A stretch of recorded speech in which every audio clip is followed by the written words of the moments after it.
بسم اللہ الرحمن الرحیم۔ السلام علیکم ورحمۃ اللہ وبرکاتہ۔ ناظرین، میسی ٹی وی کے منفرد پروگرام کے سلسلے میں غذا سے علاج کے حوالے سے میں ہوں آپ کی خدمت میں حاضر حکیم محمود الحسن توحیدی۔ تو انشاءاللہ العزیز آج ہم بات کریں گے ایک بہت ہی بابرکت اور مبارک جو ہے پھل اللہ رب العزت نے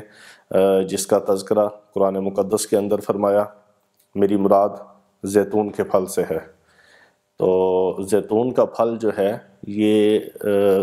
اس کی تاریخ بہت قدیم ہے، کئی ہزار سال پرانے اس کے درخت پائے جاتے ہیں اور اس کے پھل کا تذکرہ ملتا ہے بعض پرانی کتب کے اندر، اور خاص طور پر قرآن مجید کے اندر اللہ رب العزت نے جو زیتون کے درخت کی مثال دی ہے اس کی ایک نور کے ساتھ ایک مشابہت دی ہے، اور بڑا بابرکت والا پھل، اس کو مبارک پھل کہا گیا، اور جنت کے اندر بھی اللہ رب العزت یہ انشاءاللہ العزیز ہمیں کھلائیں گے۔ تو زیتون کا جو پھل ہے اس کی احادیث مبارکہ کے اندر بھی بہت زیادہ نبی علیہ الصلوۃ والسلام نے اس کی افادیت بیان فرمائی ہے اور اس کا تذکرہ فرمایا ہے، اور حضرت عمر رضی اللہ تعالیٰ عنہ سے مروی ہے کہ نبی علیہ الصلوۃ والسلام نے ارشاد فرمایا کہ زیتون کے پھل کو کھاؤ، اس کا تیل بھی سالن کے طور پہ کھاؤ، اس کو استعمال کرو اور اس کے تیل سے مالش بھی کرو جسم کے اوپر۔ تو نبی علیہ الصلوۃ والسلام نے آج سے 1400 سال پہلے جو اس کا حکم فرمایا، تو آج بھی میڈیکل سائنس جدید ریسرچ کے بعد اس نتیجے پہ پہنچی ہے کہ زیتون کا جو تیل ہے وہ بہترین قسم کا ہے، اس کے اندر بہت سارے افادیت ہے۔ جو اولیو آئل ہے، زیتون کا پھل کچا بھی استعمال کیا جاتا ہے، مثلا اچار، چٹنی وغیرہ،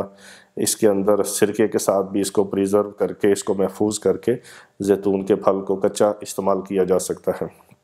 تو جو اس کا پکا ہوا پھل ہے وہ بہت لذیذ، شیریں اور میٹھا ہوتا ہے۔ تو اس کا مزاج جو ہے اپنا طبی لحاظ سے وہ گرم تر ہے۔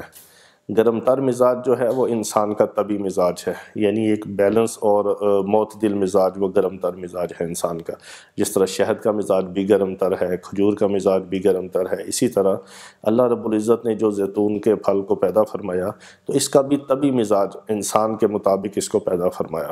اور اس کا مزاج گرم تر ہے۔ تو زیتون کے تیل کو ہم بہت سارے امراض کے اندر بھی استعمال کر سکتے ہیں، اس سے بھی اس سے بڑا فائدہ ملتا ہے، اور عام حالات کے اندر زیتون کا تیل استعمال کریں۔ اگر اس کو روزمرہ ہم ناشتے کے اندر یا تھوڑا سا سالن کے اندر ڈال کے، یا سالن نہ بھی ہو تو بطور سالن بھی زیتون کو نمک ملا کے یا کالی مرچ اس میں ملا کے استعمال کیا جا سکتا ہے۔ تو زیتون کا پھل استعمال کرنا یا اس کے تیل کو مسلسل استعمال کرنے سے غیر طبی بڑھاپے کے اثرات بالکل ختم ہو جاتے ہیں، اور جو طبی بڑھاپا ہے اس کے اندر بھی بہت ساری جسم کو قوت ملتی ہے، اور اس کا جسم کا جو وائٹل فورس ہے، ایک مدافعتی نظام ہے، جو دفاعی نظام ہے، وہ بڑا ایکٹیو ہوتا ہے، اور اس کے اندر ایسے اثرات پائے جاتے ہیں، ایسی چکنائی ہے کہ جو کولیسٹرول پیدا نہیں کرتی، بلکہ جو بیڈ کولیسٹرول ہے، LDL وغیرہ، اس کو بھی یہ ڈاؤن کرتی ہے۔ اور پھر دل کے امراض کے اندر جو دل کے مریض ہیں وہ اس کو بلا جھجک استعمال کر سکتے ہیں۔ زیتون کے تیل سے دل کے نہ تو وال بلاک ہوتے ہیں، نہ شریانوں کو کوئی نقصان ہوتا ہے، بلکہ شریانوں کی بلاکیج سے بھی فائدہ ہوتا ہے۔ خاص طور پہ اگر دماغی کمزوری ہو یا سر کی خشکی ہو یا سر کے اندر کوئی ایسے تیزابیت کے، الرجی کے اثرات پائے جائیں بالوں کی جڑوں کے اندر، تو زیتون کے تیل کی مالش کرنے سے سر کو اور بالوں کو بہت فائدہ ہوتا ہے۔ اس کے بعد اگر کانوں کی خشکی ہو یا کانوں میں ایسی آوازیں آتی ہوں شائیں شائیں کی، یا اس میں خشکی کی وجہ سے اس کا کانوں کا بہرا پن ہو، تو 3 قطرے رات کو سوتے ہوئے زیتون کے تیل کے سونے سے پہلے نیم گرم کر کے اگر کانوں میں ڈالے جائیں تو اس سے کانوں کی خشکی بھی دور ہوتی ہے اور بہت زیادہ فائدہ ہوتا ہے۔ اسی طرح سینے کے امراض ہیں، جیسے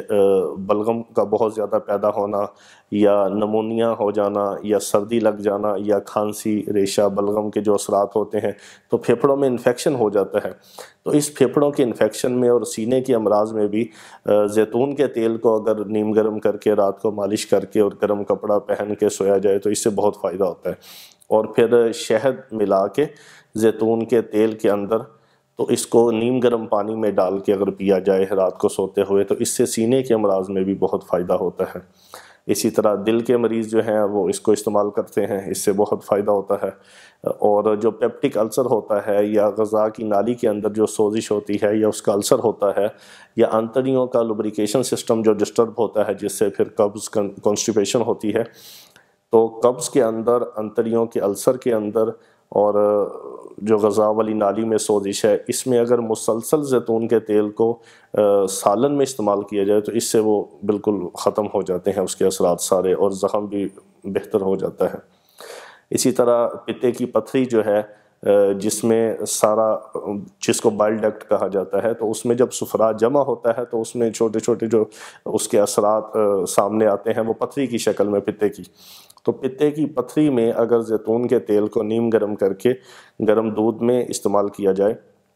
تو پتے کی پتھری جو ہے وہ آہستہ آہستہ میلٹ ہو جاتی ہے، اور جگر کے جو سختی ہے وہ بھی اس سے بہتر ہوتی ہے۔ اور خاص طور پہ گردے کی پتھری جو ہے، جو نیفرون کے حوض کے اندر پتھری پیدا ہو جاتی ہے کیلشیم آکسیلیٹ وغیرہ کی، تو اس میں اس کو بڑا فائدہ ہوتا ہے۔ دودھ پتی کے اندر یا ہلکی لائٹ سی چائے کے اندر اگر زیتون کا تیل 1 یا 2 چمچ ڈال کے اس کو نہار منہ پیا جائے، یا 3 ٹائم بھی کھانے سے پہلے آدھا گھنٹہ پہلے لیا جائے، تو اس سے گردے کی پتھری بھی آہستہ آہستہ میلٹ ہو کے اور ختم ہو جاتی ہے، اور گردے کی سوزش بھی اتر جاتی ہے، اور پیشاب کی نالی بھی بالکل بہتر ہو جاتی ہے۔ اسی طرح جوڑوں کے درد ہوں یا آر اے فیکٹر ہو جس کو گینٹھیا کہا جاتا ہے، اس کے اندر زیتون کے تیل کی مالش اگر جوڑوں کے اوپر کی جائے تو اس سے بہت فائدہ ہوتا ہے۔ اور نیم گرم دودھ کے اندر 1 چمچ شہد ڈال کے 1 چمچ چائے والا جو ہے چھوٹا چمچ وہ زیتون کا تیل اگر اس میں ڈال کے استعمال کیا جائے دن میں 2 بار، تو جوڑوں کے درد اور جو تحجر المفاصل ہوتا ہے جس سے جوڑوں کے اندر ایک سختی آتی ہے اور جوڑ پتھرا جاتے ہیں اور انگلیاں وغیرہ ٹیڑھی ہو جاتی ہیں، تو اس مرض کے اندر بھی زیتون کے تیل سے بہت زیادہ فائدہ ہوتا ہے۔ اس کی مالش کی جائے اگر اس کو گرم کر کے، یا اس کو گرم دودھ اور شہد ملا کے تو اس میں استعمال کیا جائے زیتون کے تیل کو، تو اس سے بہت فائدہ ہوتا ہے۔ اور پھر خاص طور پہ ایسے امراض جیسے رات کو نیند نہیں آتی، تو اس میں اگر ایسا مریض ہو جس کی پنڈلیوں میں رات کو ایک الجھن سی ہوتی ہے اور دبوانے کو دل چاہتا ہے اعصاب کی کمزوری کی وجہ سے یا ڈپریشن کی وجہ سے نیند نہیں آتی، تو اگر پنڈلیوں کو زیتون کے تیل سے مالش کی جائے رات کے ٹائم سونے سے پہلے، یا پاؤں کے تلووں پہ مالش کی جائے، تو اس سے بہترین نیند آتی ہے، اور صبح جب بندہ اٹھتا ہے تو بالکل فریش ہوتا ہے ذہنی طور پہ،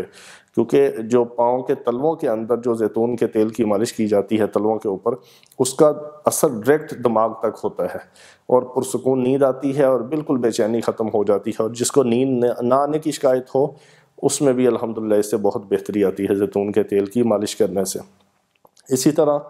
اور بھی کچھ ایسے امراض ہیں کہ جن کے اندر جیسے قوت باء کا مسئلہ ہے، اعصاب کا مسئلہ ہے، تو زیتون کا پھل جو ہے اس کو زیتون کے تیل کے اندر پکا کے، جس طرح عام بازار میں پیکنگ میں ملتا ہے اچار اور چٹنی کی شکل میں زیتون کا پھل کچا، اس کچے پھل کو لے کے تو زیتون کے تیل کے اندر ہی اس کو پکا کے تو اس کو محفوظ کیا جاتا ہے، اور پھر اس پھل کو ناشتے کے اندر اگر تھوڑا سا 1 یا 2 چمچ اس کے کٹے ہوئے پھل کے لے لیے جائیں تو اس سے بہت فائدہ ہوتا ہے قوت باء کے اندر، اور جسمانی کمزوری اس سے بہت رفع ہوتی ہے، جسم کو طاقت ملتی ہے، اعصاب اور عضلات اور مضبوط ہوتے ہیں، دل کو اور دماغ کو بھی اس سے تقویت ملتی ہے، اور بالکل صالح اخلاق جسم کے اندر پیدا ہوتے ہیں، گرم تر مزاج اس کا بن جاتا ہے، اور جسم کو بہت زیادہ افادیت اس سے ملتی ہے زیتون کے پھل سے اور زیتون کے تیل سے۔ تو یہ ایسا ببرکت پھل ہے کہ اللہ رب العزت نے جنت میں بھی یہ عطا فرمانا ہے، اور اس کا قرآن پاک میں اور حدیث مبارکہ میں جس طرح میں نے گزارش کی کہ اس کا ذکر ملتا ہے، تو اس کے اندر ہمارے لیے بہت زیادہ افادیت ہے، تو اس زیتون کے پھل کو استعمال کرنا چاہیے۔ تو انشاءاللہ اب ہم اگلے پروگرام کے ساتھ آپ کی خدمت میں دوبارہ حاضر ہوں گے، تب تک کے لیے السلام علیکم۔